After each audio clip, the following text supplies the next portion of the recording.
Good evening to all.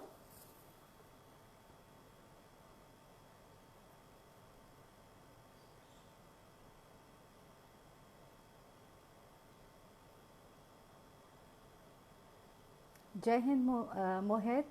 Good evening Amritpal.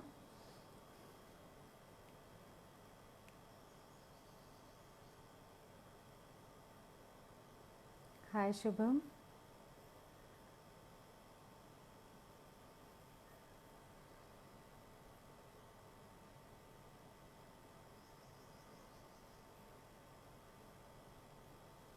Good evening Nitesh.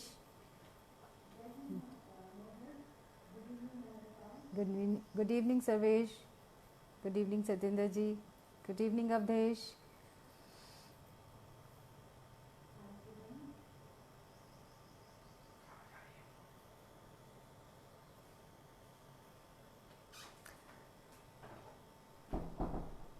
Good evening Virendra ji.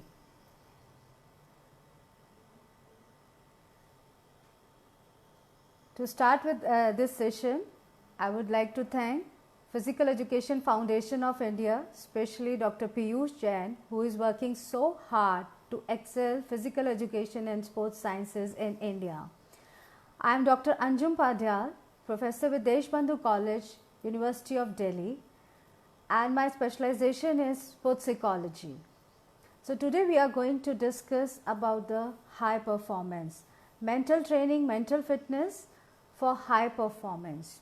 देश आज थोड़ा सा गमगीन है, थोड़ा गम में डूबा हुआ है बिकॉज हमने एक बहुत अच्छा एक्टर मिस्टर इरफान उनको खो दिया है और उनके जीवन की कहानी अगर हम देखें तो बहुत सारी परफॉर्मेंसेस उनकी ऐसी सेटिस्फैक्ट्री है जो मुझे लगता है एक इंसान अपने जीवन में वो उपलब्धि पाना चाहेगा. स्पोर्ट्स की बात करें तो एक एथलीट और एक कोच, उन दोनों का ही जीवन का लक्ष्य यही होता है कि सबसे हाई परफॉर्मेंस जो है वो दी जाए, उसमें वर्ल्ड रिकॉर्ड बनाए जाएं, वर्ल्ड रिकॉर्ड तोड़े जाएं, अपने रिकॉर्ड्स बनाए जाएं, अपने रिकॉर्ड्स तोड़े जाएं और यही सबसे बड़ा लक्ष्य जो है वो एक कोच का और एक एथलीट का होता है. यहाँ पर हम लोग जब रिसर्चर्स की बात करते हैं, प्रीवियस सेशन में मिस्टर चौधरी ने, डॉक्टर चौधरी ने भी इसको डिस्कस किया कि हम फिटनेस ट्रेनिंग और मेंटल ट्रेनिंग के लिए रिसर्चर्स में थोड़ा सा पीछे हैं. हमें रिसर्चर्स बहुत ज़्यादा करने की ज़रूरत है और अभी हम जो कर सकते हैं इंडिया के लिए, इंडियन एथलीट्स के लिए, इंडियन परफॉर्मेंस के लिए, वो हम ये कर सकते हैं कि जितनी रिसर्चेस फॉरेन में की गई हैं एटलीस्ट हम उनके डाटा को, उनके रिजल्ट्स को, उनकी रिकमेंडेशंस को अपनी ट्रेनिंग में इनकलकेट करें.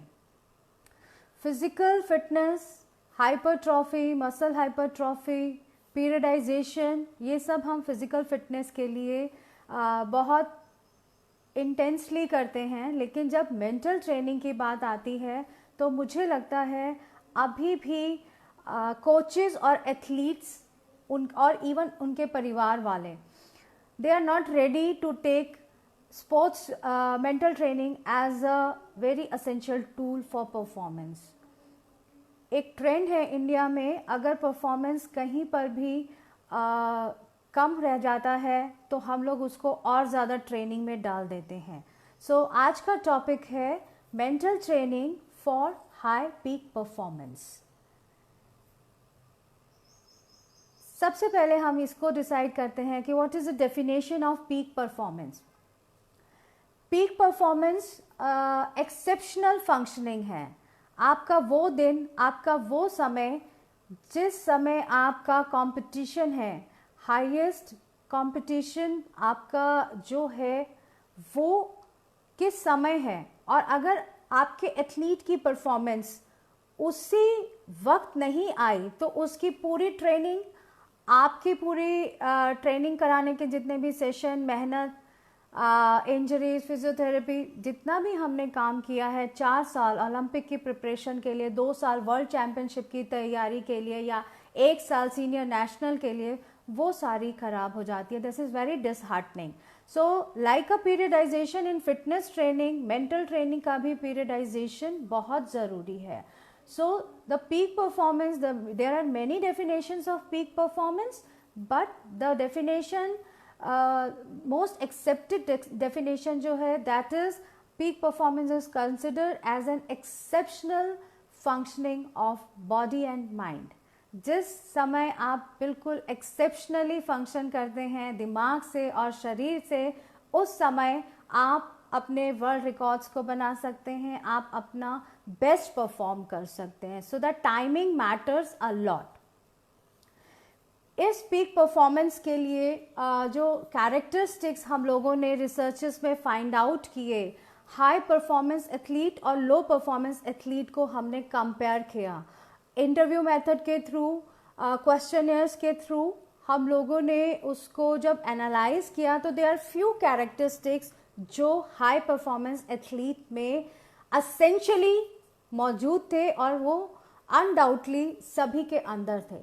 सो फर्स्ट कैरेक्टरिस्टिक्स अगर हम देखें तो उसको narrow focus of attention. Your attention has to be very narrow, because जब कॉम्पिटिटिव एनवायरनमेंट होता है वहाँ पर बहुत ही डिफरेंट एनवायरनमेंट होता है. And I am so sorry to say हमारे प्रैक्टिकल सेशंस और हमारे कॉम्पिटिटिव सेशन जो होता है उसमें बहुत वास्ट डिफरेंस होता है. When I went to as an observer with Asian Games, with Indian team to Asian Games, हमारा जितना ज़ील था टीम का, जितना हमारा कॉन्फिडेंस था टीम का, जाने का जो एंथुजियाज्म था टीम का, ओपनिंग सेरेमनी के बाद तक वो टीम बिल्कुल धाराशायी सी दिखने लगी थी. People have lost mental focus, attention, they were in much of fear. और उस समय पर टीम का जो पर्सोना था, जो पर्सनालिटी ऑफ एथलीट थी, वो ही बहुत अंडर कॉन्फिडेंस में आ गई थी. लेटर ऑन जब उनको साइकोलॉजिकल सेशंस में इवनिंग से हमने स्टार्ट किया, अगली मॉर्निंग तक जब फर्स्ट प्रैक्टिस सेशन था, वार्म अप सेशन था, वहाँ से लेकर उन लोगों को बहुत ज़्यादा सपोर्ट मेंटली चाहिए था. प्रॉब्लम ये है कि जब टीमें परफॉर्म करने जाती हैं तो ज़रूरी नहीं है आपके जो कोच हैं वो अकम्पनी कर पाएँ. बहुत टाइम होता है देयर इज़ अ टीम जो डिफरेंट स्टेट से बनती है, डिफरेंट सिनेरियो से सिलेक्शन होता है और कोच और मैनेजर एक या दो जाते हैं. तो ज़रूरी नहीं है हर एथलीट का अपना कोच वहाँ पर आपकी टीम को अकम्पनी करे. इस प्रॉब्लम के कारण बहुत ज़रूरी है कि हम अपने एथलीट्स को इतना मेंटल प्रिपेयर करें कि वो वहाँ पर when they are all alone, and athletes are always all alone, the moment they enter into the arena they are all alone. So it is very essential that they are so focused, they are so attentive, they must learn how to be in a cocoon. उनको एक cocoon में रहने की एक mental training बहुत ज़रूरी है, जहाँ उनको बाहरी एनवायरनमेंट जो है वो अफेक्ट ना करे. इसके लिए जब हमने कैरेक्टरिस्टिक्स को कंपाइलेशन किया और बहुत कैरेक्टरिस्टिक्स को हमने नैरो डाउन किया, तो अटेंशन जो है, focus of attention, that is the most essential attribute which is very much acquired by the athlete through mental training. Mental makeup जैसे फिजिकली हम डीएनए मानते हैं कि हमारे सबके बॉडी में एक डीएनए का पैटर्न है, इसी तरह we psychologist we accept that we have a mental makeup. हमारा एक मेंटल पैटर्न होता है about the thinking, about the belief, about the perception, और इन सब चीज़ों में बहुत अफेक्ट करता है कि आपका परवरिश कहाँ पर है, आपके बैक एक्सपीरियंसेस कैसे हैं, वो सब जो है वो बहुत आपको अफेक्ट करता है. एंड टीम गेम में ये बहुत प्रॉब्लम है, बिकॉज अगर 11 प्लेयर हैं, 18 प्लेयर हैं, they are all from the different family. So they are from different environment, they are from different state, they are from different perception, and that is why everybody has to have a one mental makeup to play as a team. वहाँ पर एक problem आती है कि अगर आपकी team के कुछ लोगों के फैमिली में इशू हैं और वो वहाँ पर उनको अफेक्ट कर रहा है, तो उस समय पे बाकी टीम क्या करे? सो बहुत ज़रूरी है कि हमारे हर एथलीट को मेंटल ट्रेनिंग मिले और उसके लिए जो एट्रीब्यूट्स हैं उनको डेवलप किया जाए. एंड डेफिनेटली द वे हम मसल हाइपरट्रॉफी, मैं बार बार एग्जाम्पल इसलिए दे रही हूँ because we can understand the way we can develop a muscle hypertrophy according to the sport, according to the game. Same way we can help athlete to develop their mental attributes so that they can have a peak performance. The second characteristics what we have found, that is being relaxed. Always the body and mind sciences says in relaxation mind perform at the best. अगर आप चाहते हैं आपका athlete best performance में रहे तो उसको relax होना सिखाइए. What we have discovered that coaches भी बहुत एंजाइटी ले आते हैं. जो पेरेंट्स का प्रेशर है, फैमिली प्रेशर है, सोशल प्रेशर है, उसके अलावा कोच भी एक प्रेशर बिल्डअप कर देते हैं जिसके कारण एथलीट जो है वो रिलैक्स नहीं रह सकता. There is a difference between anxiety and excitement. So the coaches and athlete must learn to take care of anxiety and be relaxed and turn the anxiety into excitement. That is very essential. The next attribute what we want to develop in our athlete, that is being confident. Now here again there is a difference between overconfidence and low confidence. So athlete must know how to balance the overconfidence as well as not to go in the low confidence. अभी messages मैं इतनी जल्दी पढ़ नहीं पा रही हूँ when I am doing the lecture, but Mr. सरताज ने request किया है मेरा email ID, that is anapadyal@gmail.com. मैं पीयूष जी से कहूँगी वो मेरा email आप लोगों के साथ share कर देंगे so that any kind of support or guidance you would like to take for your athlete, for yourself, you are very much welcome. अब एट्रीब्यूट्स पे जब हम आते हैं सो थ्रू मेंटल ट्रेनिंग हम ये एट्रीब्यूट्स को डेवलप कर सकते हैं और बहुत ही सिस्टमैटिकली इसको एथलीट के साथ, फिटनेस ट्रेनिंग के साथ उसकी ये ट्रेनिंग भी ज़रूरी चलती रहनी चाहिए. No fear of failure is another factor which help athlete to perform at the peak. Now peak performance के time पे fear, that is one of the major attribute जो athlete को hinder करता है, उसकी performance hinder करता है और उसको कहीं ना कहीं losses में ले आता है जहाँ पर failure जो है वो occur होता है. Once an experience of failure can lead to multiple layers of failure and disbelief.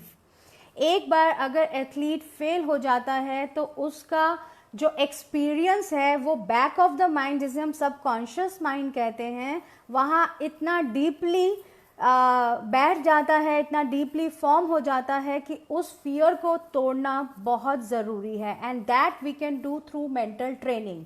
Fear बहुत तरीके के होते हैं. हम सब कहीं ना कहीं एथलीट रहे हैं, अपने अपने स्पोर्ट्स एंड गेम्स में किसी ना किसी परफॉर्मेंस के तहत हम इन्वॉल्व रहे हैं. Yes, fear factor is always there.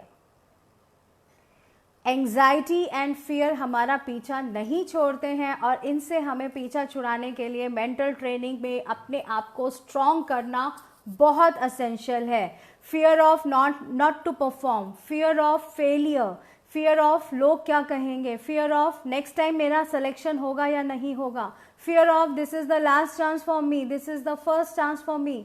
सो अगले ओलंपिक, अगले वर्ल्ड चैंपियनशिप, अगली टीम में मैं होऊंगा या नहीं होऊंगा. There are so many question in back of subconscious mind. इनको रोकना बहुत ज़रूरी है। सो ये एट्रीब्यूट्स सभी इस तरीके के हैं जिनको हम अपनी मेंटल ट्रेनिंग से डेफिनेटली डेवलप कर सकते हैं, ट्रेन कर सकते हैं, और एथलीट को हम बहुत कूल एंड काम एनवायरनमेंट दे सकते हैं mentally and internally. Please remember, athletes are always alone, whether it's a team game, whether it's a individual game. हम जब परफॉर्म करते हैं उस टाइम पे हर एथलीट अपने सबकॉन्शियस माइंड में किसी और लेयर पर होता है। उस लेयर को अगर हम पहले से ही सारी लेयर्स को हैंडल कर लें तो बहुत अच्छा रहेगा हमारे एथलीट वहाँ पर, क्योंकि टीम गेम में क्या होता है, अगर एक या दो या तीन परफॉर्मेंस वाले एथलीट नॉन परफॉर्मर बन जाएं तो पूरी टीम जो है वो लॉस कर जाती है। So it is very essential to go ahead with mental training. Then we have compared high performance and low performance. That means we have taken the data of high performance athlete and low performance athlete, और उसमें हम लोगों ने जब उनसे questionnaire interview के through उनसे बात की तो हमें पता लगा उन्होंने जो यूज़ किया मेंटल ट्रेनिंग के लिए वो सबसे ज़्यादा यूज़ किया इमेजिनरी। सो जो इमेजिनरी इंटरनल इमेजिनरी सेशंस हैं वो बहुत असेंशियल हैं। और Nitish, how to balance loss of confidence, हम क्वेश्चन आंसर्स 10 मिनट्स 20 मिनट्स के बाद करेंगे। Let us first finish the discussion and then we will start with the question answers. So use of internal imaginary, ये उन लोगों में बहुत ज़्यादा था, those who have performed very well, those who were the champions. So mental imaginary की practices training sessions में, mental training sessions में ज़रूर होनी चाहिए। Next what we have found, the attributes anxiety control, that is a very essential attribute, control of your anxiety. हर वक्त हर समय हम कितने ही माहिर हो जाएं, अ लिटिल एंग्जाइटी जो है वो बिल्डअप होती ही रहती है, और उसको हैंडल करना आना बहुत ज़रूरी है एथलीट को। बिकॉज कई बार ऐसा भी होता है टीम लैंडिंग करती है, वहाँ पर फ़ोन अवेलेबल नहीं है, स्टूडेंट अपने एथलीट से बात नहीं कर पा रहे हैं, अपने घर पे इन्फॉर्म नहीं कर पा रहे हैं, वहाँ का एनवायरनमेंट बहुत हाई फाई है, 5 स्टार होटल्स हैं, people are flashing flash lights to them, some of them even been asked to give the autograph, and that is very you know it's a very this is the factor, this is a major factor to build up the anxiety. हम वहाँ पर वो लेविशनेस देखकर, वो ह्यूजनेस देखकर हम लोग lost हो जाते हैं। सो एंग्जाइटी कंट्रोल जो है वो बहुत ही ज़रूरी है। After that positive self talk. हमें क्या लगता है, people who are going to perform in world championship, are they less confident? No, but everybody do the self talk. हम लोग अपने आप से बात करते हैं, और जहाँ पॉजिटिव बात की बात आती है तो मुझे लगता है एथलीट्स आर ऑलवेज पॉजिटिव, उनको लगता है कि हम परफॉर्म करेंगे। लेकिन जो सेल्फ टॉक है, सबकॉन्शियस माइंड है, वहाँ पे क्वेश्चन आता है, क्या मैं कर पाऊंगा, क्या ये हो जाएगा, क्या सचमुच मैं आज जीत कर जाऊंगा, मैं आज गोल्ड मेडल ले जाऊंगा। सो यहाँ पर जो है वो self talk, positive self talk को सिखाना पड़ता है मेंटल ट्रेनिंग्स में। आपको as a coach, as a parent, as an elder, as a senior, आप किसी को भी एडवाइस दे दीजिए कि बी पॉजिटिव, लेकिन बी पॉजिटिव कह देने से सिर्फ कोई पॉजिटिव नहीं हो सकता। यस, गोल्ड मेडल उसे भी चाहिए, गोल्ड मेडल हमें भी चाहिए, बट पॉजिटिव रहना सेल्फ टॉक में, इंसान अपने आप से एक लैंग्वेज में बात करता है। न्यूरो लिंग्विस्टिक प्रोग्रामिंग में when we go ahead with the case history, उनकी लैंग्वेज पैटर्न से हमें पता लगता है, क्योंकि लैंग्वेज जो है वो बहुत अंदर की बातें बताती है। आप किसी से जब बात करते हैं 5 मिनट, 10 मिनट, 50 मिनट के सेशन में आपको उसका एक्चुअली मेंटल स्टेटस पता लगता है। वो ऊपर से कुछ भी दिखा रहा हो, कॉन्फिडेंट, ओवर कॉन्फिडेंट, एक्साइटमेंट, लेकिन अंदर से हर इंसान डरा हुआ होता है। उस एट्रीब्यूट को पकड़कर वो किस चीज़ से डरा हुआ है, उसके दिमाग में क्या चलता है, वो बहुत इंपॉर्टेंट है। Like one of my national player of archery, he couldn't perform for 2.5 years because of the first failure. So जब उसका सीनियर नेशनल में फर्स्ट फेलियर हुआ, उसके बाद से उसने बहुत सारे नेशनल्स में परफॉर्म किया, बट सीनियर नेशनल में जाते ही उसका परफॉर्मेंस लो हो जाता था। So when we sat on the session, उस सेशन में परत दर परत लेयर्स के साथ हमें पता लगा कि वो वापस उस वक्त जब वो उठाता है आर्चरी का, जब वो परफॉर्म करने के लिए मूव करता है, उसको वही बात याद आ जाती है। सो फियर ऑफ फेलियर वैसे कहीं नहीं है, लेकिन सबकॉन्शियस लेयर में सीनियर नेशनल में परफॉर्म करने का फियर जो था वो डीप डाउन माइंड में, सबकॉन्शियस माइंड में बैठा था। इसके लिए कई बार हम लोग पॉजिटिव सेल्फ टॉक के साथ साथ सेल्फ हिप्नोसिस भी एथलीट को सिखाते हैं to come over from that fear, to come over from that one fear which is in the deep layer of the mind. So positive self talk जो है वो कहना बहुत आसान है, लेकिन उसके लिए ट्रेनिंग जो है वो बहुत असेंशियल है। एंड लास्टली जो फोर्थ एट्रीब्यूट कॉमनली निकल कर आया हाई परफॉर्मेंस एथलीट्स के लिए, that was focusing to have a better concentration. There is a difference between attention and concentration. So concentration के लिए बहुत essential है एथलीट को इतना ट्रेनिंग, मेंटल ट्रेनिंग मिलना कि वो अपनी लास्ट मोमेंट पे कंसंट्रेशन लूज ना करे। अगर हम आर्चरी की बात करें या कोई भी ऐसे गेम्स, ऐसे स्पोर्ट्स की बात करें जहाँ पर हम लोगों को जब परफॉर्म करना है तो बहुत ज़्यादा कंसंट्रेशन चाहिए। सपोज आप गोल के लिए जा रहे हैं, आप बास्केट करने के लिए जा रहे हैं, आप भाला फेंकने के लिए जा रहे हैं, आप आर्चरी में शॉट लगाने जा रहे हैं, एंड पीपल जो स्पेक्टेटर्स हैं, जो ओपोनेंट्स हैं, वो किसी भी तरह का बहुत सारा क्योस क्रिएट करने की कोशिश भी हो सकती है वहाँ पर। सो उस टाइम पे कॉन्सेंट्रेट रहना, कॉन्सेंट्रेशन को बिल्कुल टूटने ना देना।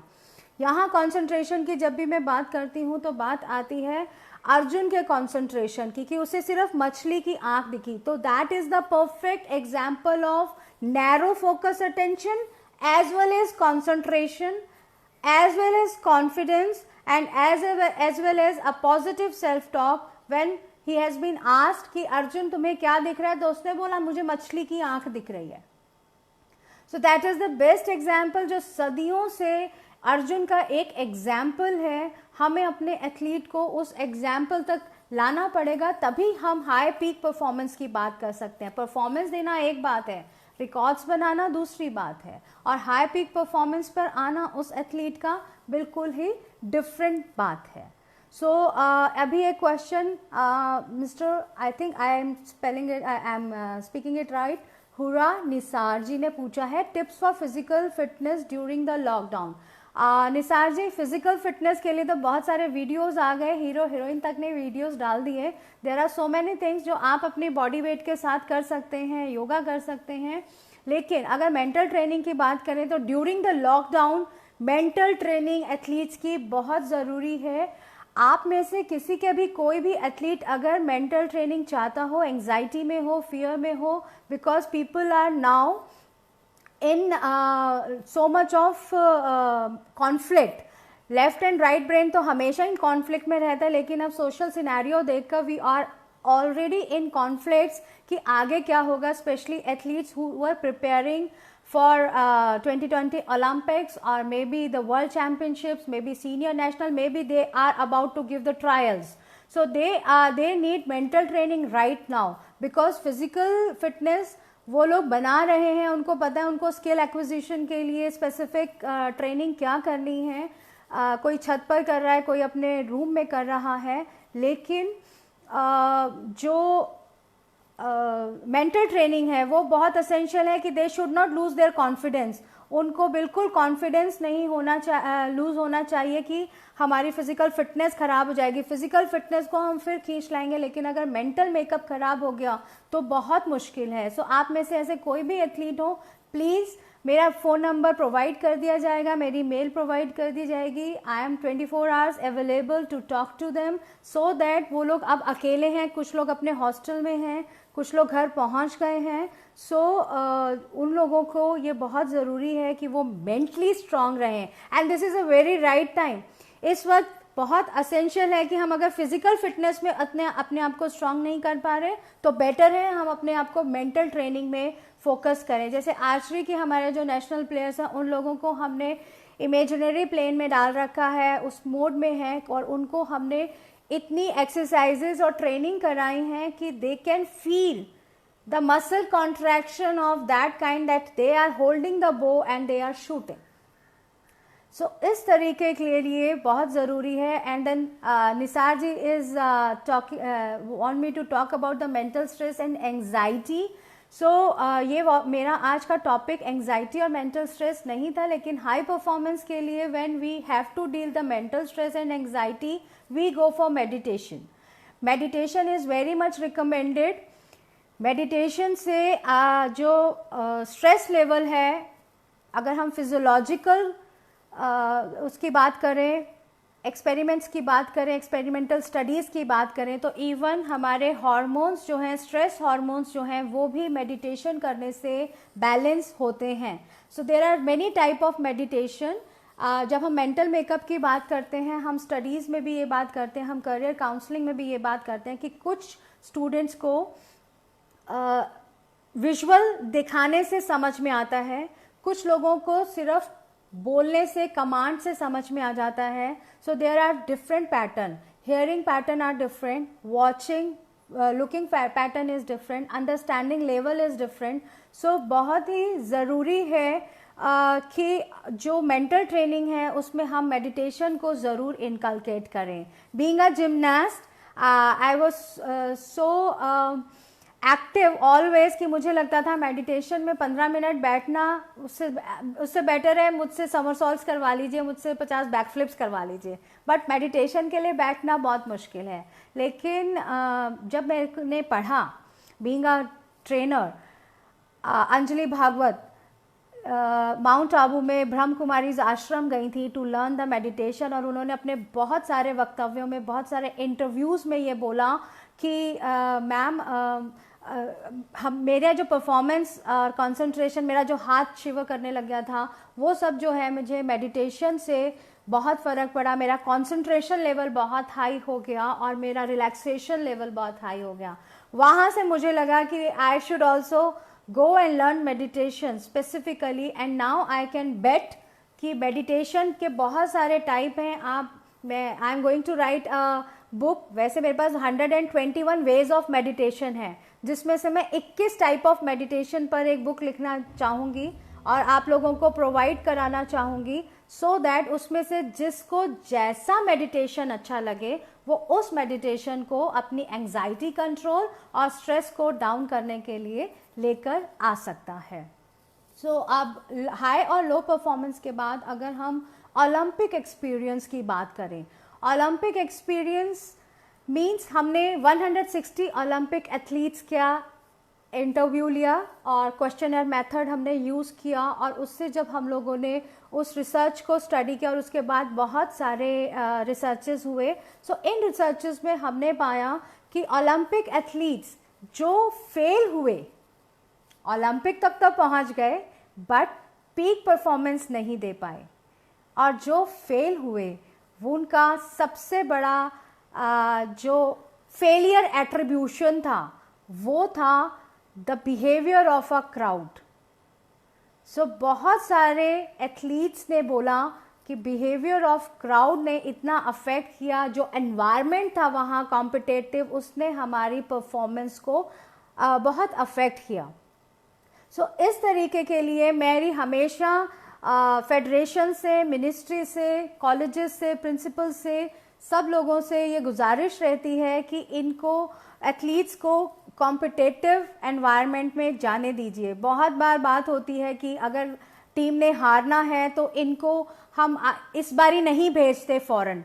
बट मेरा कहना ये है कि इस बारी हार कर आएंगे, लेकिन वो जो एनवायरमेंटल एक्सपीरियंस लेकर आएंगे वो हम उनको यहाँ पर नहीं दे सकते हैं। आप सोचिए, जिस स्टेट और नेशनल प्लेयर को मुश्किल से 1000 या 2000 लोग देखने आते हैं, वहाँ पर 50,000 और लाख लोगों का स्टेडियम उसको जब वेलकम करता है तो वो उसी चीज़ से अंडर कॉन्फिडेंस हो जाता है, वो उसी चीज़ से परेशान हो जाता है, उसको इतना ज़्यादा इन्फीरियर कॉम्प्लेक्स आ जाता है कि मैं कैसे परफॉर्म करूँगा। उस एनवायरनमेंट को फील करवाना बहुत असेंशियल है। So first failure attribution of mental behaviour was कि जो हमारे को कॉम्पिटिटिव एनवायरनमेंट मिला ओलंपिक्स में, वर्ल्ड चैंपियनशिप्स में, एशियन गेम्स में, वहाँ पर क्राउड का behaviour, even it was a positive behaviour, I am not talking here about the negative behaviour. अभी तो क्राउड बेचारी ने कुछ किया ही नहीं, अभी तो क्राउड उनको बहुत जोर और शोरों से स्वागत कर रहा था। इंडिया सुनते ही, आप लोग बिलीव करिए, इंडिया सुनते ही जब हम वर्ल्ड चैंपियनशिप्स में जाते हैं लोग खड़े हो जाते हैं, लोग इतना वार्म वेलकम करते हैं।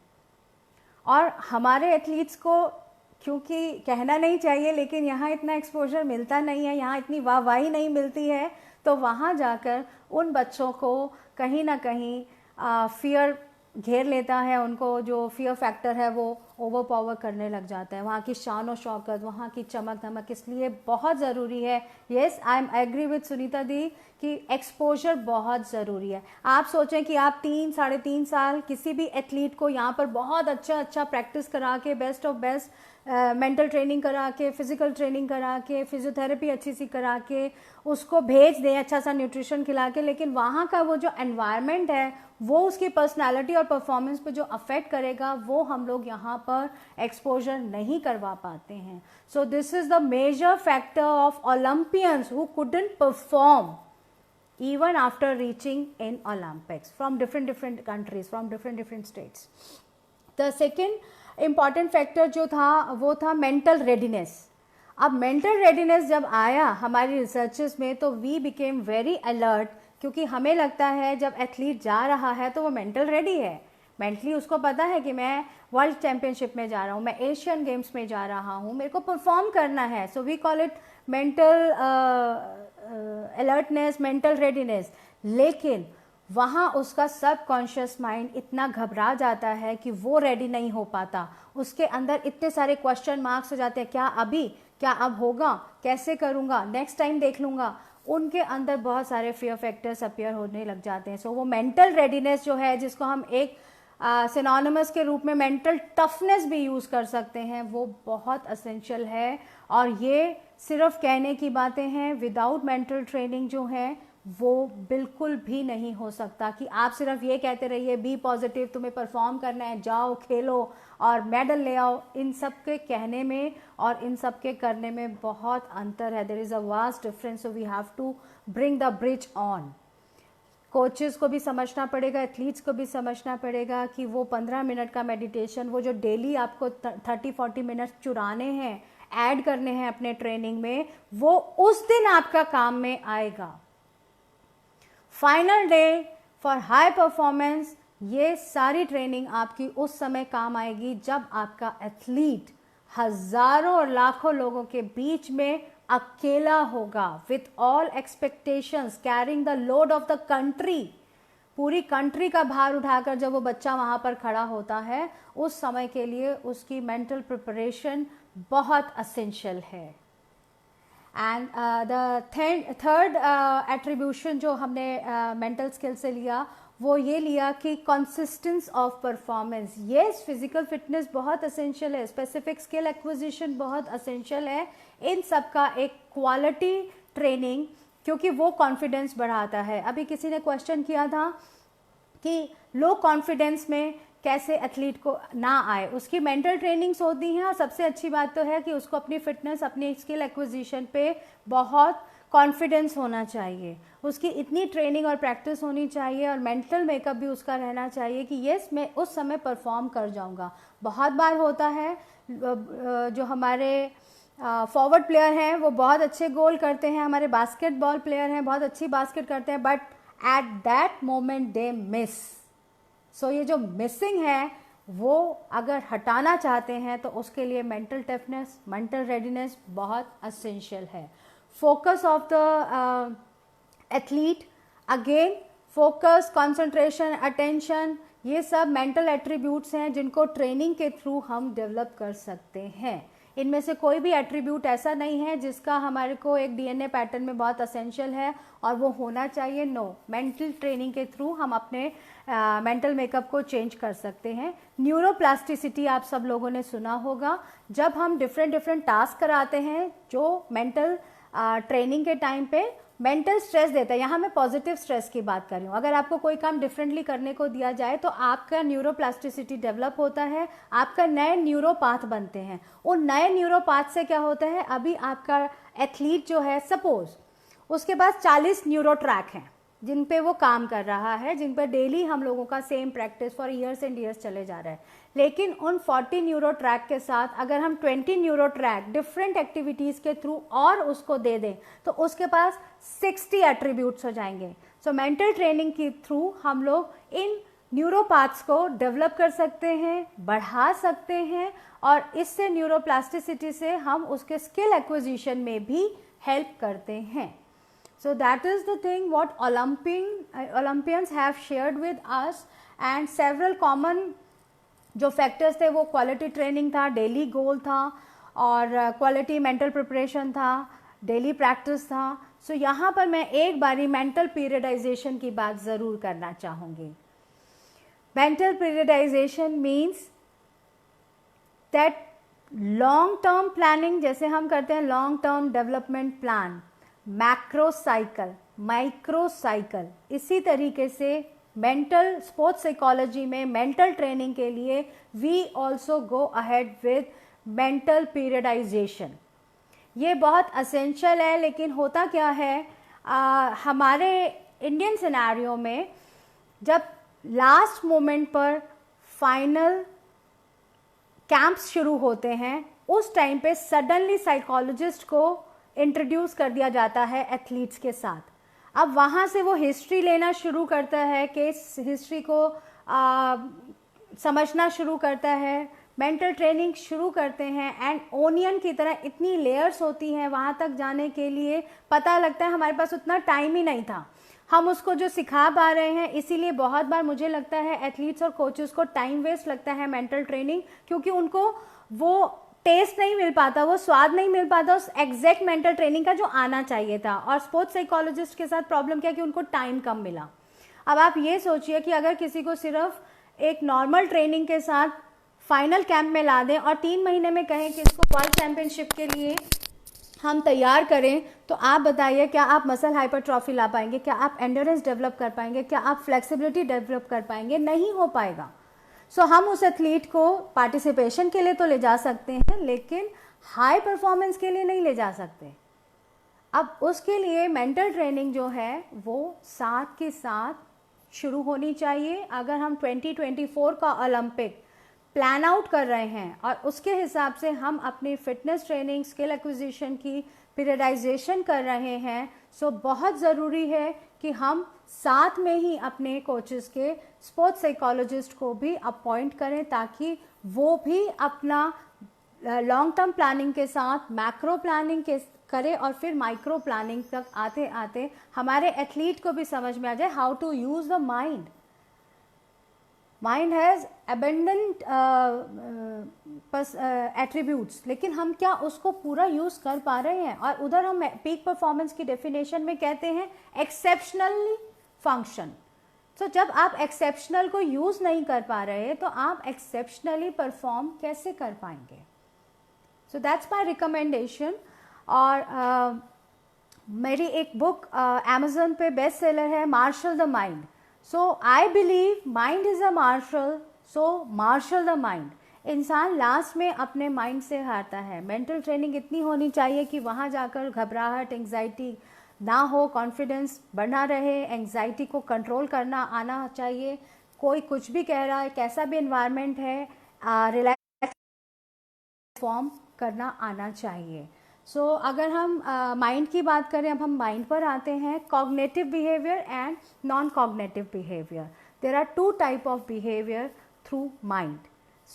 माइंड जो है वो कॉग्निटिव बिहेवियर में कॉन्शियसनेस एक उसका एट्रीब्यूट है। देन इमेजिनेशन बहुत काम करती है। मैं अपने प्लेयर्स के साथ इमेजिनेशन और न्यूरो लिंग्विस्टिक प्रोग्रामिंग NLP बहुत यूज़ करती हूँ और वो बहुत यूज़फुल होती है। एक एग्जाम्पल मैं अभी रिसेंट 2-2.5 महीने पहले का शेयर करना चाहूँगी। एक ट्रायथलन एथलीट मेरे पास आया, उसकी मदर ने मुझे फ़ोन किया थर्सडे को रात को, कहीं से उनको रिकमेंडेशन मिला और उन्होंने बोला हमें आपको कल मिलना है। आई सेड हम संडे मिलते हैं। उन्होंने कहा संडे को कंपटीशन है एंड मेरा बेटा बहुत प्रॉब्लम में है, सो मुझे आपसे एक काउंसलिंग चाहिए। सो मैंने उन्हें देशबंधु कॉलेज में ही बुलाया और वहाँ पर 1:30 बजे से 2:30-3:30 बजे तक हमारी फर्स्ट काउंसलिंग हुई, जिसमें मैंने केस हिस्ट्री और सब कुछ समझा। और उसके बाद उस एथलीट ने क्या किया था, ट्रायथलन के कुछ यूट्यूब और फॉरेन के कुछ फिटनेस और स्किल एक्विजिशन और वो फॉलो कर रहा था उनके प्रोग्रामिंग, और उसमें बहुत आवर्स थे कि इतने आवर्स एक हफ्ते में कंप्लीट करने चाहिए। He was so focused on that कि ही वॉज नॉट रेस्टिंग, उसको रिलैक्स करना ही नहीं आ रहा था माइंड को, और इस वजह से 2.5 साल से उसकी कोई परफॉर्मेंस नहीं थी and he was very dishearten. So Sunday को उसका कॉम्पिटिशन था दिल्ली में ही। 3:30 बजे they left my office and 7:30 पे उसकी मदर का कॉल आया कि मैम आज इतने महीनों बाद ये आराम से सो रहा है। सैटरडे उसने पूरा सोकर निकाला और संडे को उसकी परफॉर्मेंस आई। Next Sunday he has gone to Chennai to perform in nationals.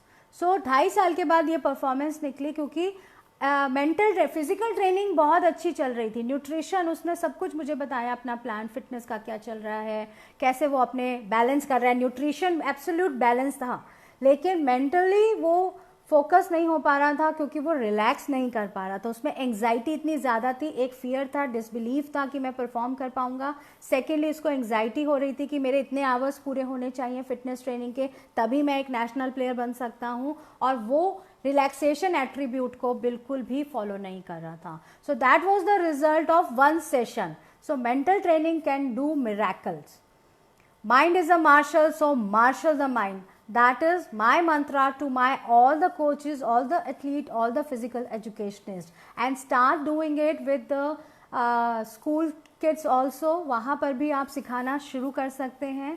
National और स्टेट लेवल पे तो हम लोग कोशिश कर ही रहे हैं अपने एथलीट्स को मैक्सिमम हेल्प करने की। नेक्स्ट कॉग्निटिव बिहेवियर में एट्रीब्यूट होता है perception. Everybody perceive everything very differently. So perception, उनकी thinking, judgment, language and memory, imagination. Memory and imagination एक चीज़ है, memory में वही है, बहुत बार नेगेटिव एक्सपीरियंसेस जो हैं वो हमारे मेमोरी में बैठ जाते हैं। हम कभी भी कहते हैं ना, किसी ने बहुत अच्छा भी किया हो, उसकी एक गलत बात या एक बुराई से हमारी इवन वर्षों की फ्रेंडशिप्स भी टूट जाती हैं। सो जो बैड मेमोरीज हैं वो हमारे अंदर जल्दी बैठती हैं और बहुत डीप बैठती हैं। अच्छी मेमोरीज़ को ऊपर लेयर्स पे लाना बहुत ज़रूरी है, इनसे डील करना बहुत ज़रूरी है, और इसके लिए बहुत ज़रूरी है कि एथलीट बात करें। और बहुत सारी प्रॉब्लम्स हैं। अब नॉन कॉग्निटिव पे अगर हम आएँ तो नॉन कॉग्निटिव इमोशन जो बिहेवियर है वो इमोशनल होता है। Emotions they are of different kind, ज़रूरी नहीं है इमोशंस जो हैं इमोशनली, वैसे एथलीट्स हमारे ज़्यादातर टीनेज और टीनेज के क्लोज़र होते हैं, सो इसलिए बहुत सारे इमोशनल फैक्टर्स होते हैं, बट आजकल बहुत डिफरेंट इमोशनल फैक्टर हैं जो आपके एथलीट इवन साइकोलॉजिस्ट के साथ भी शेयर नहीं कर पाते हैं।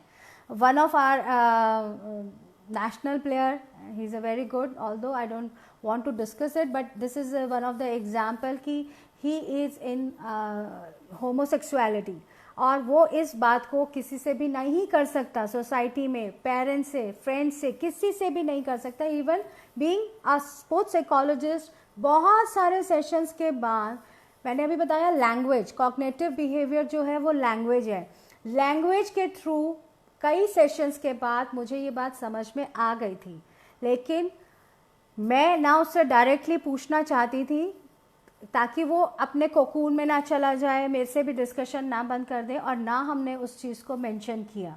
बहुत टाइम के बाद after many sessions he himself came to that point, और वहाँ पर हमने वंस एंड लास्ट डिस्कशन किया and we just left it. So emotional behaviour जो है, नॉन कॉग्निटिव बिहेवियर, उसके बैक ऑफ द माइंड में क्या कर रहा है वो आप लोगों को नहीं पता होगा। और इवन साइकोलॉजिस्ट के साथ भी उनको टाइम लगता है अपने घर की बात बताने में, अपनी पर्सनल बात बताने में, अपनी टीम में क्या हो रहा है ये बातें बताने के लिए, या उनके साथ और बहुत कुछ सोशल सिनेरियो में क्या हो रहा है, इन सब को बताने में उनको वक्त चाहिए होता है। अब लास्ट 3 मंथ्स के कैंप में आप अचानक से किसी को इंट्रोड्यूस कर दें कि ये आपकी साइकोलॉजिस्ट है, they can not have that confidence. वो उस कॉन्फिडेंस में नहीं आएंगे जहाँ वो अपनी सारी लेयर्स को, अपनी लाइफ को आपके साथ डिस्कस करें।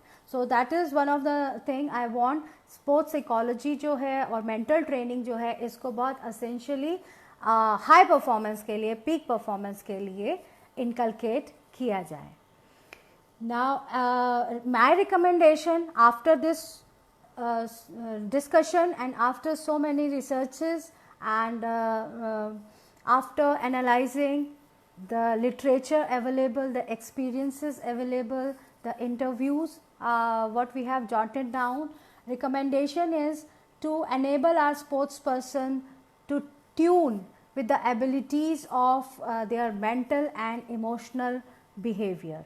उनको इमोशनल और मेंटल बिहेवियर, उनका कॉग्निटिव और नॉन कॉग्निटिव जो भी बिहेवियर है, उसके बीच में एक सामंजस्य समझाना, स्थापित करना बहुत ज़रूरी है। Balancing of mind conflicts, emotional conflicts are very essential. बहुत बार होता है कोचेस कुछ समझा रहे होते हैं और स्टूडेंट का सबकॉन्शियस माइंड कहता है no I am not agree. So वो एग्रीमेंट पे पॉइंट पे आना बहुत ज़रूरी है पीक परफॉर्मेंस के लिए। Next my recommendation is to help them to overcome from the fear of failure. Fear of failure बहुत इम्पॉर्टेंट है, क्योंकि once it is failure then वो उसका उस इमोशन से, उस एक्सपीरियंस से पीछा छुड़वाना बहुत ज़रूरी है, बिकॉज वो उसको हिंडर कर देता है, वो उसको आगे परफॉर्म नहीं करने देता। ईच टाइम आप टोटल फिजिकल फिटनेस को, सारे एट्रीब्यूट्स फिजिकल फिजियोलॉजिकल आप पैरामीटर्स को कंप्लीट करके कंपटीशन में जाएं, लेकिन वो जो फियर ऑफ फेलियर है वो उस समय ओवर पावर कर जाता है। So here without mental training they can not perform well. That is one of the reason. Next, mental block and plateau. So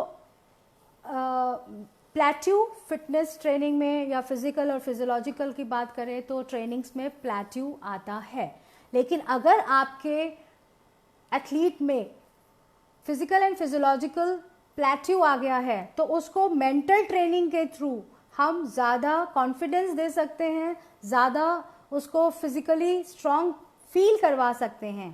plateau से आने वाले फियर्स जो हैं उसको, और frustration, fear and frustration they go hand in hand, उनको हम कर सकते हैं come through mental training. So when ever your athlete is on plateau, उसकी मेंटल ट्रेनिंग बढ़ा दीजिए, बिकॉज फिजिकल और फिजियोलॉजिकल प्लेट्यू को तोड़ने में हमारा जो टाइम लगना है वो लगना है, लेकिन उस टाइम को हम थोड़ा सा नैरो डाउन कर सकते हैं, और if not the narrow down then at least we can give him a quality of mental attributes जो उसको ये कॉन्फिडेंस देगा कि he can come back, he can break that plateau. वो कॉन्फिडेंस हम मेंटल ट्रेनिंग के थ्रू दे सकते हैं। Mental blocks again in athlete, आपको नहीं समझ में आएगा कि एथलीट का मेंटल ब्लॉकेज कहाँ पर है। कई सेशंस लगते हैं ये फाइंड आउट करने में कि उसका मेंटल ब्लॉकेज कौन सा पॉइंट है, कौन सी लेयर पर है। सो वो लेयर एंड लेयर जो है उसके लिए बहुत ज़रूरी है कि वो एथलीट प्रॉपर एक्सपर्ट से बात करे और एक्सपर्ट उसको प्रॉपर सॉल्यूशन प्रोवाइड करे। सिर्फ कह देने से कुछ नहीं होगा, we have to give them the solution. Then overcoming of related injuries के बाद सबसे ज़्यादा कॉन्फिडेंस डाउन होता है। इंजरीज से ओवरकम कराना, उसके लिए मेंटली स्ट्रॉन्ग करना I remember one of our cricketer, elite cricketer, was suffering, I think, with a tennis elbow. So the physiotherapist and the fitness trainer were going and helping him out for the exercise of the lower limbs. So injuries जब होती हैं तो confidence बहुत लो होने लग जाता है कि मेरा ओवरकम होगा या नहीं इस इंजरी के बाद, क्या मेरा परफॉर्मेंस, एग्जीक्यूशन एंगल वही रहेगा या नहीं, रेंज ऑफ मोशन वही रहेगा या नहीं. सो उस फियर को ओवरकम करने के लिए मेंटल सपोर्ट जो है वो बहुत ही असेंशियल है. और इस रिकमेंडेशन के साथ मैं चाहूँगी कि हम सब मेंटल ट्रेनिंग का महत्व समझें, इम्पोर्टेंस समझें, इसको सिर्फ बातों में ना लें और इसके लिए सीरियस थॉट दें कि हम अपने एथलीट्स को कैसे इतना हेल्प आउट करें when they are all alone and going to prepare themselves for peak performance. They should not feel lonely, they should feel confident, they should be able to handle any kind of anxiety, any kind of fear, any kind of belief or disbelief or any kind of hindrance. So that's all for this discussion. Now the stage is open for the questions. So now I'll take the questions because बहुत मुश्किल था कि discussion के बीच में मैं questions पढ़ पाऊँ. अब आप लोग अपने क्वेश्चंस पूछने के लिए वेलकम हैं.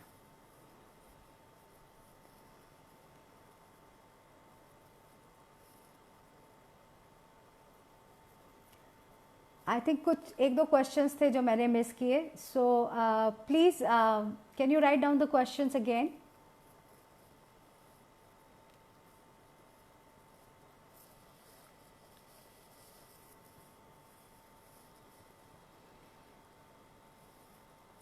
Methods for fear of failure to overcome. And Dr. Aruna का है, mental training should be part of injury management and rehabilitation. Definitely. किताब हिंदी में नहीं है, लेकिन आप मुझे कॉल कर सकते हैं, मैं उसको सारे पॉइंट्स हिंदी में आपको ज़रूर समझा दूंगी. ऑल्दो आई एम प्रिपेयरिंग, मेरा वेबसाइट है ISFD institute for sports and fitness development, जहाँ पर बहुत सारे ट्रेनर कोर्सेज हैं. और अब नेक्स्ट वीक मैं स्पोर्ट्स साइकोलॉजी का सर्टिफिकेशन लेकर आ रही हूँ और वो टोटली मेरे लेक्चर्स हिंदी में हैं. मैं ज़्यादातर फिटनेस ट्रेनर, न्यूट्रिशन कोर्सेज और स्पोर्ट्स साइकोलॉजी के कोर्सेज जो हैं वो हिंदी में लेक्चर्स देकर उनको एज अ सर्टिफिकेशन कर रही हूँ, बंडल अप. और उसके लिए आप लोग वेलकम हैं. B in touch with me, I will inform you.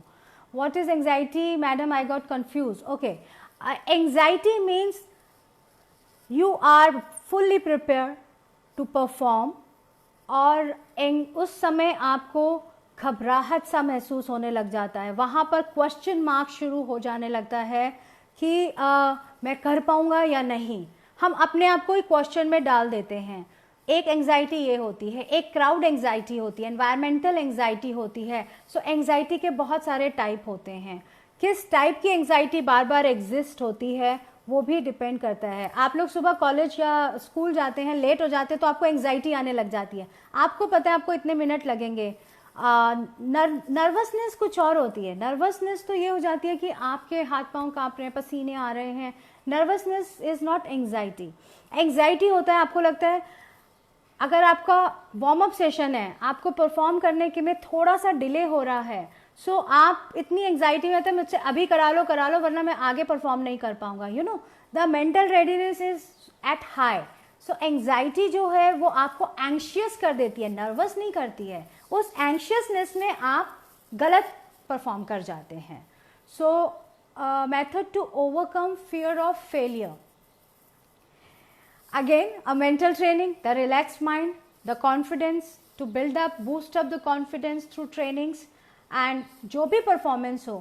What I always say to everyone, as my mother used always say, अपना 100% देने के लिए आप तैयार रहिए.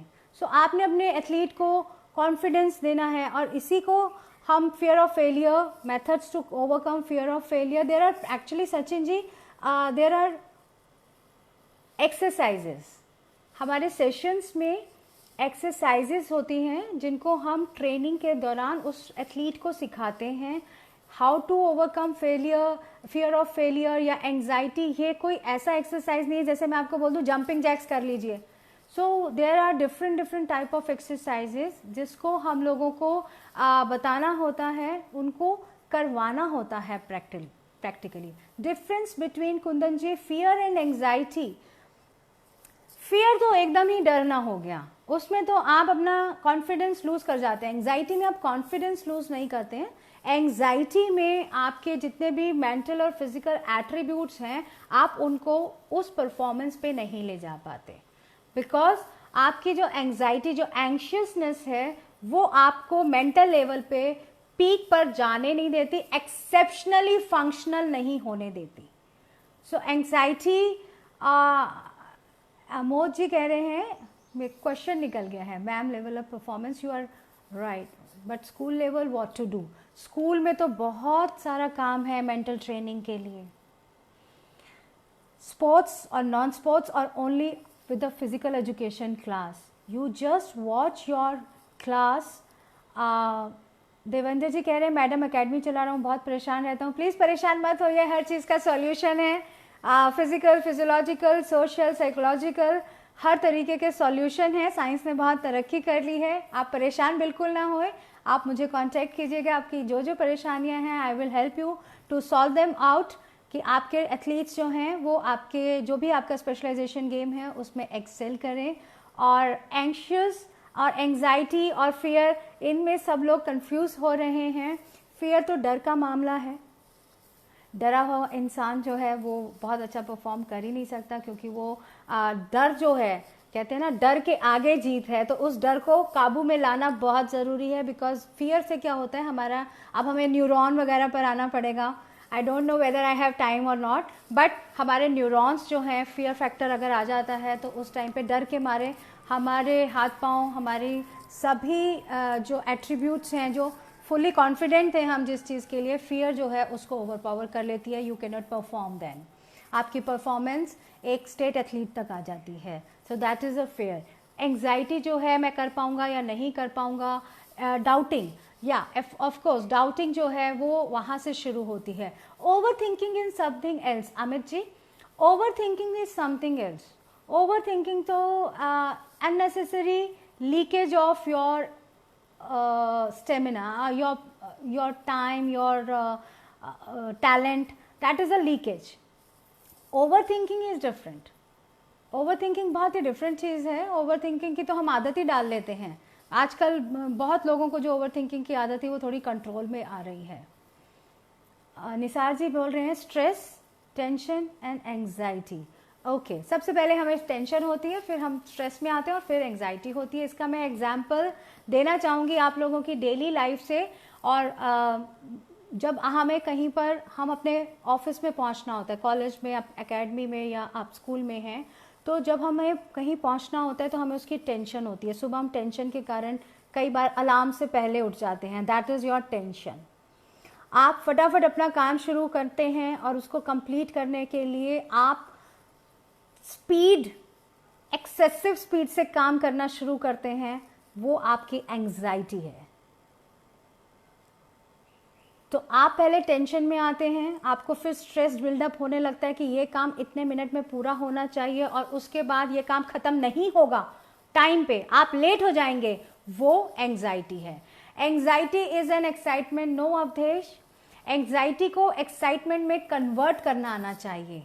एक्साइटमेंट मतलब, एक एंग्जाइटी मैं एग्जाम्पल देना चाहूँगी डे टू डे लाइफ से, क्योंकि अगर हम बहुत ज़्यादा डीप जाएंगे तो अभी इतना समय नहीं है कि मैं समझा पाऊँ। लेकिन एंग्जाइटी वो है कि आपने पिकनिक पर जाना है पूरी फैमिली के साथ और आप बहुत एंग्जाइटी में आ रहे हैं, खाना नहीं रखा, बर्फ़ निकालनी है, पानी नहीं रखा, बच्चों के कपड़े हैं, ये this is anxiety. Excitement is you are doing everything systematically, checklist है, and you are not in tension, you are not in stress. आप उस चेकलिस्ट को लेकर चल रहे हैं, ओके पानी रख लिया, बर्फ़ रख ली, बच्चों के कपड़े ले लिए, खिलौने ले लिए, यू नो। सो इस तरीके से जब आप इस चीज़ को सिस्टमैटिक वे में काम करते हैं, आपको हैंडल करनी आ जाती है, आपके फियर, कोई चीज़ छूट ना जाए, आपकी एंग्जाइटी लेट ना हो जाए, है ना। उस चीज़ को जब हम सिस्टमैटिक ले आते हैं तो हम एक्साइटमेंट में रहते हैं कि okay we have done this, ये हो जाएगा, कल सुबह आराम से उठेंगे, सारा सामान रखेंगे और हम पिकनिक पर चले जाएंगे।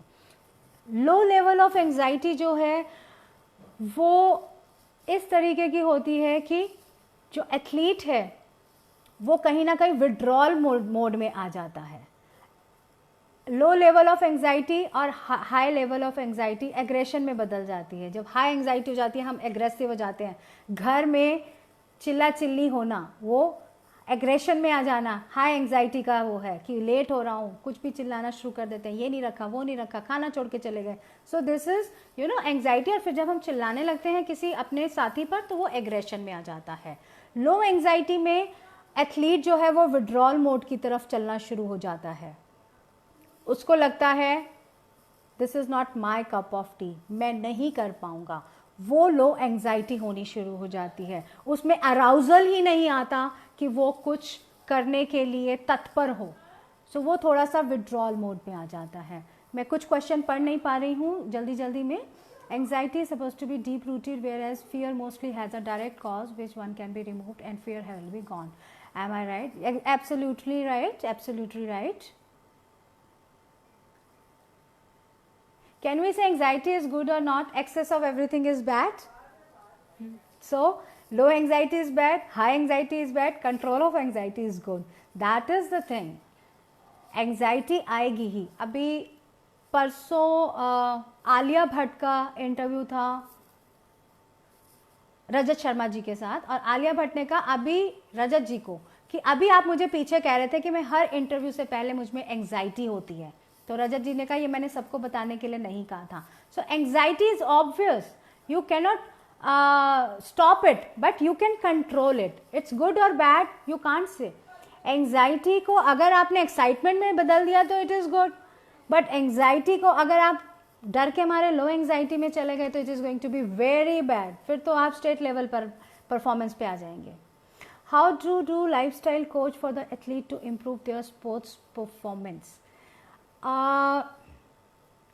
लाइफ स्टाइल डिपेंड करता है आप उसको कैसे हैंडल करना चाहते हैं, और आप उसके लिए उसके लाइफ स्टाइल में as a life style coach आप उसकी सजेशंस आपको मनाने के लिए बहुत कॉन्फिडेंस गेन करना पड़ेगा। जैसे अभी सबसे ज़्यादा प्रॉब्लम जो आ रही है वो आ रही है एथलीट्स को हॉस्टल्स में, कैंप्स में सोशल मीडिया से और उनके मोबाइल से दूर कैसे रखा जाए। और यहाँ पर स्टूडेंट्स एथलीट्स मानने के लिए तैयार नहीं हैं। ये कल भी मेरा एक सेशन था, faculty development program Punjab university करा रही है, उसमें कल मेरा लेक्चर था और उसमें एक पंजाब से मैम ने यही पूछा था कि मैं हॉकी कोच हूँ, 11-12 लड़कियाँ हैं and they are not ready to leave their mobile, what to do. So for improvement of the life style of a athlete it is very important कि आप उनके लाइफ स्टाइल की में क्या क्या ऐसी चीज़ें हैं जो उन पे नेगेटिव इफ़ेक्ट कर रही हैं और कौन सी ऐसी चीज़ें जो उन पे पॉजिटिव इफ़ेक्ट कर रही हैं। How we should control anxiety, aggression and stress during competition. बहुत मुश्किल है ब्रीफ में एक्सप्लेन करना, बिकॉज एज DNA पैटर्न सबका डिफरेंट होता है, मेंटल मेकअप सबका डिफरेंट होता है, किस तरीके की एंग्जाइटी है, किस तरीके का एग्रेशन आ रहा है और किस तरीके का स्ट्रेस है। सो ये टाइप समझना बहुत ज़रूरी है और उसी के अकॉर्डिंगली एक्सरसाइजेज होती हैं। लेकिन फिर भी फियर एंग्जाइटी के लिए common exercises breathing, concentration on breathing, because when you start concentrating on your breathing आपका माइंड बहुत रिलैक्स होने लग जाता है, जो न्यूरॉन्स हैं आपके वो रिलैक्स होते हैं, जिससे स्ट्रेस हार्मोन सेक्रीशन जो है वो डाउन होता है। इसलिए ब्रीदिंग एक्सरसाइज कह लीजिए या ब्रीदिंग मेडिटेशन कह लीजिए वो बहुत असेंशियल है। Secondly, tell your athlete to be calm and not to talk. Talking जो है वो उसको अपने माइंड को फोकस अटेंशन नहीं लाने देती है। So talking among athlete should not be there and let them do the self talk. So self talk के लिए बहुत ज़रूरी है कि वो आपके साथ ट्रेनिंग करें और उनको पता हो उस टाइम पे हम लोग स्क्रिप्ट्स भी बना कर देते हैं, हम ऑडियो स्क्रिप्ट्स भी देते हैं, ऑडियो स्क्रिप्ट जो बच्चा वहाँ पर सुन सकता है। जैसे अभी मेरी टीम वर्ल्ड यूनिवर्सिटी गेम्स के लिए आर्चरी के ट्रायल देने गई थी और वहाँ पर वो एथलीट जो है लास्ट मोमेंट पर मुझसे बात नहीं कर पाया और उसका फ़ोन ही नहीं चला वहाँ पर, पहले तो उसको नेटवर्क प्रॉब्लम थी, फिर फ़ोन नहीं चला और वो रिकॉर्डिंग्स नहीं सुन पाया। तो इसलिए हम लोग उनको कई लेयर्स में रिकॉर्डिंग्स करके देते हैं, स्क्रिप्ट देते हैं जो वो अपने आप से बात कर सकते हैं और उस स्क्रिप्ट को दोहरा सकते हैं। आपको ये जानकर बहुत हैरानी होगी कि हम मार्शल द माइंड में जब हम माइंड की ट्रेनिंग्स करते हैं तो जो स्क्रिप्ट्स होती हैं that plays a very important role. और उस स्क्रिप्ट को, कुछ हमारी स्क्रिप्ट्स होती हैं जो रोज़ मॉर्निंग में स्टूडेंट को, एथलीट को अपने रूम में लगा कर रखनी है और उसको पढ़ना ही पढ़ना है।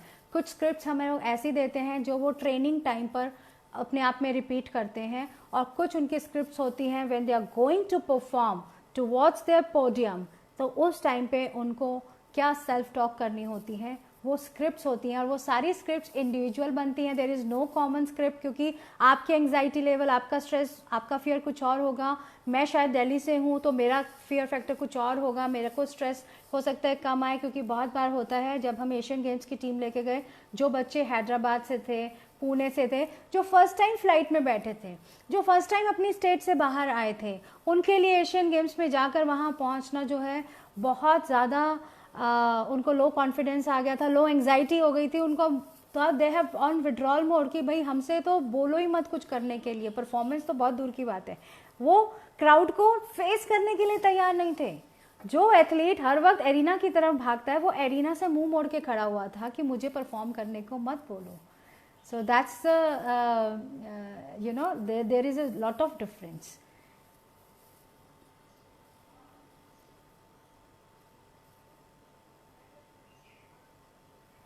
शबीर जी लद्दाख से हैं, वाओ। संजीव जी मेरा कांटेक्ट नंबर मांग रहे हैं, please write it down, 9810160595, 9810160595। Doctor Piyush Jain भी आपको मेरा नंबर प्रोवाइड करा देंगे। ईमेल मेरी annapadyal@gmail.com है, annapadyal@gmail.com। आपको पीयूष जी से मेरे कॉन्टैक्ट्स मिल जाएंगे और I would love to help every athlete. I don't charge for any counselling to my athletes, चाहे वो स्कूल लेवल का है, कॉलेज लेवल का है, स्टेट लेवल, नेशनल, इंटरनेशनल। तो आप लोग वेलकम है मेरी हेल्प लेने के लिए। I would be very happy अगर मैं किसी भी एथलीट के और किसी भी कोच के पीक परफॉर्मेंस के लिए काम ला पाऊँ अपनी जो भी एजुकेशन और जो भी स्किल मेरे पास है।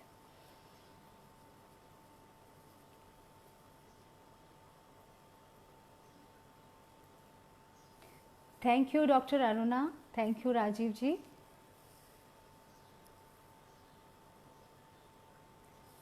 Thank you Piyush for sharing my number and sharing my email. और आप लोग कोई भी कोर्स करना चाहते हैं, अभी एक फ्री सर्टिफिकेट कोर्स मैंने इंट्रोड्यूस किया स्पोर्ट्स न्यूट्रिशन पे, जिसका टॉपिक है muscle fuelling for protein fuelling for muscle growth.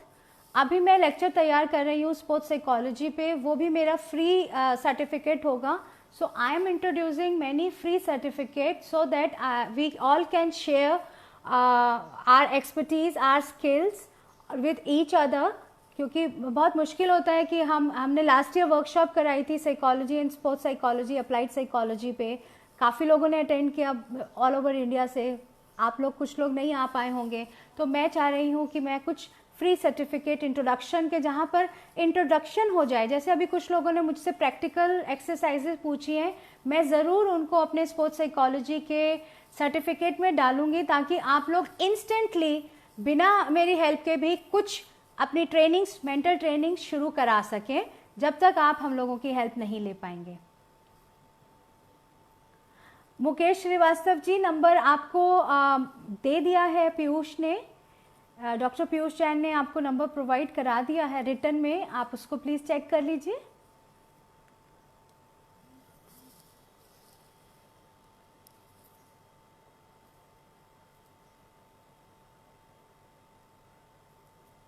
Good evening Mukta ji.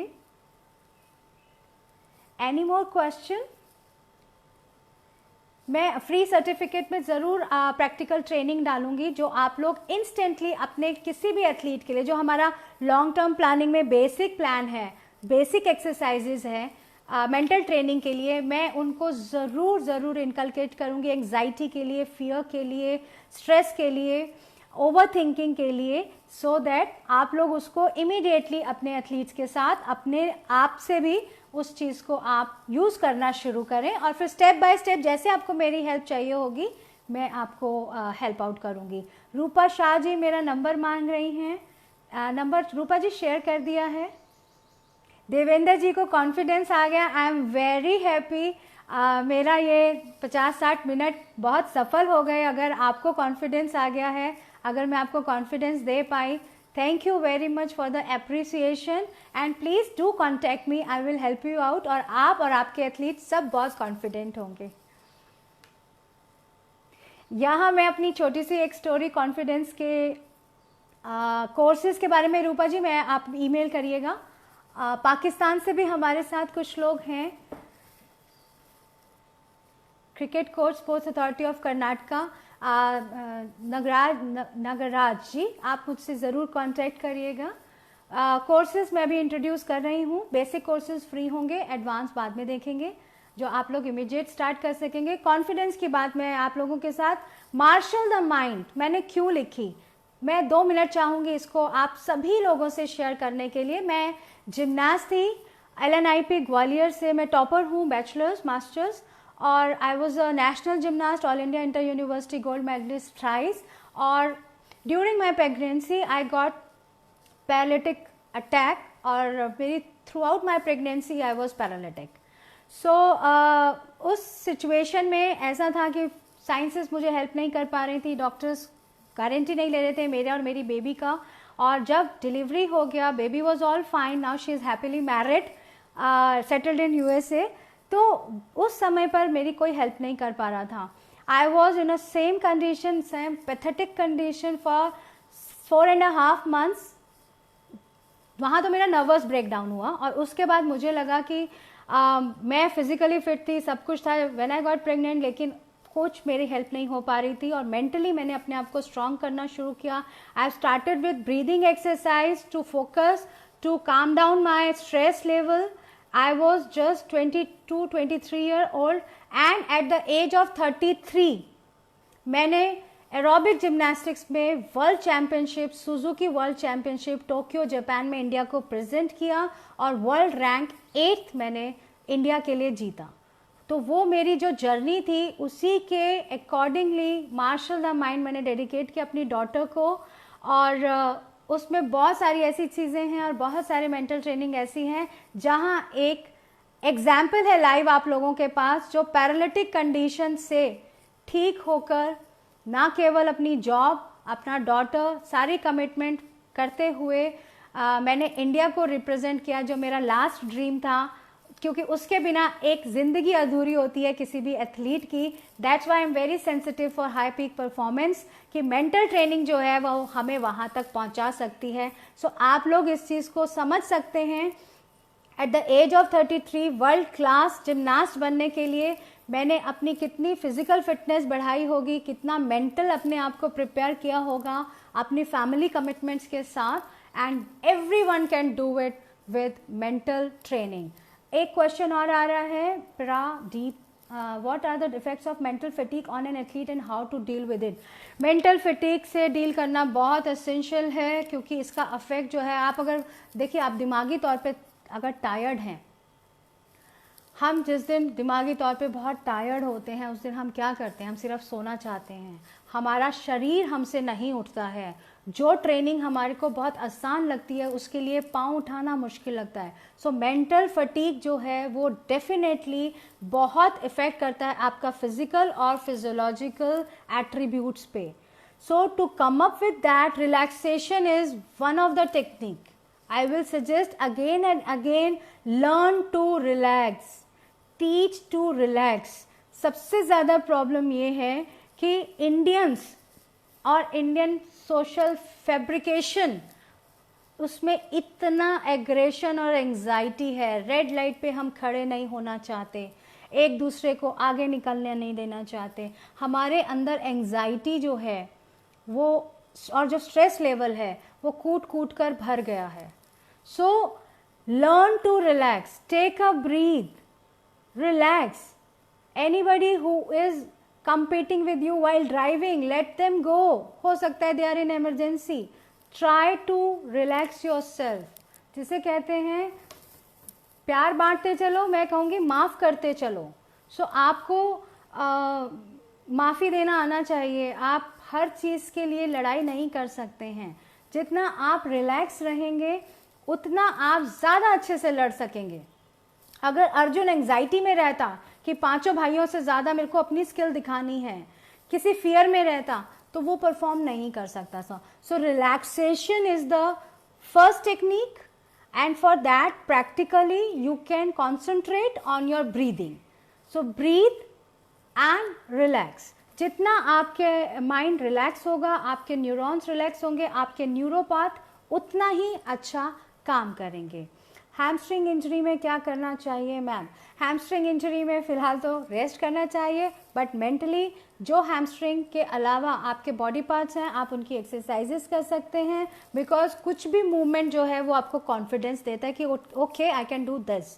So first of all अपनी फिटनेस का ध्यान रखिए. आप जितनी फिटनेस कर सकते हैं अपने अदर लिम्ब से, अपर लिम्ब से, आप उसको कंटिन्यू रखिए, बिकॉज वो हमारे हैप्पी हार्मोन सेक्रीट करता रहेगा. So we can have that confidence. Mentally you can always go to the imaginary plan that you are performing, और just imagine कि आप जब ठीक हो जाओगे तो आप कैसे परफॉर्म करोगे. इन चीज़ों को आप मेंटल ट्रेनिंग के थ्रू अपने आप में इनकलकेट कर सकते हैं, so that you can have and not only build up the confidence but also you can carry that confidence whenever you will get over with this injury and you will go back to your performance. You can start slowly but you have that confidence that I can perform better than the previous. Good vibration and blessings देना आना चाहिए. Exactly Anu, I am agree with you. अब तो मुझे लगता है हम सबको ही उस मोड में रहना चाहिए 24 घंटे विथ ग्रैटिट्यूड, विथ एम्पैथी. और जितना आप लोगों में ग्रैटिट्यूड होगा, हमेशा आप लोग थैंकफुल रहिए. Whether you are you know, आप नेचर मानते हैं, गॉड मानते हैं, थैंकफुल रहिए, ग्रैटिट्यूड रहिए. The opening of the I would like to share the opening line of my book. मेरी बुक की ओपनिंग लाइन है मार्शल द माइंड की, birth is a lottery. Birth एक लॉटरी है. हम इतने अच्छे परिवार में पैदा हुए, हमें पढ़ने का मौका मिला, हम इतने अच्छे इंस्टीट्यूशंस में गए, हमारे हाथ पांव पूरे हैं, हमारा दिमाग ठीक है. ये सब एक लॉटरी है. आप उन लोगों को सोचिए जिनमें ये सारी कोई ना कोई कमी रह गई. सो हमेशा ग्रैटिट्यूड में जिए. आप जितना ग्रैटिट्यूड में जिएंगे आपके अंदर उतना ही रिलैक्सेशन आएगा, उतना ही कंट्रोल ऑफ एंजाइटी आएगा. आप उतना एंजाइटी को कंट्रोल कर पाएंगे जितना आप ग्रैटिट्यूड में रहेंगे. सो ग्रैटिट्यूड में रहना सीखिए, ब्लेसिंग्स देना सीखिए, माफ़ करना सीखिए, एम्पैथी में रहिए और सिंपैथी दीजिए. Thank you Ashish ji. Yes, you have to be tough from the mind. हमें दिमाग से हारना नहीं है. थैंक यू संदीप जी.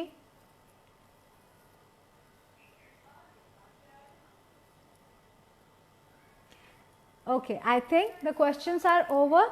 कोई भी क्वेश्चन हो, कोई भी काउंसलिंग आपको चाहिए हो, you have my number, you have my email. Do contact me, be in touch. Thank you Sanju. And I would like to share happy news for today. आज मेरी मैरिज एनिवर्सरी है and I am very happy कि मैंने कुछ लोगों की life में थोड़ा सा कंट्रीब्यूशन किया शायद आज, and that's a contribution towards society from my side.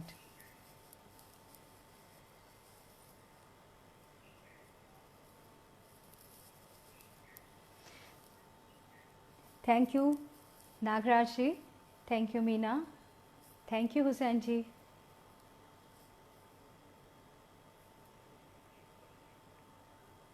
One of my book is there, Yoga and Stress Management, that I have written for Delhi University curriculum में हमारे एक पेपर का नाम है Yoga and Stress Management. Thank you Yadav ji, thank you Verma ji.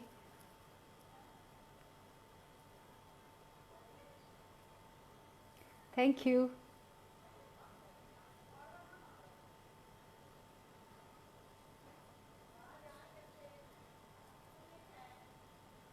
Thank you Rajput ji. हम सब खुश रहेंगे, हम सब एक साथ हैं तो सब खुश रहेंगे. Thank you for all the wishes for my marriage anniversary.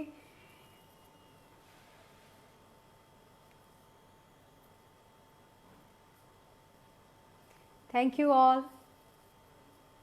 I hope now we can conclude.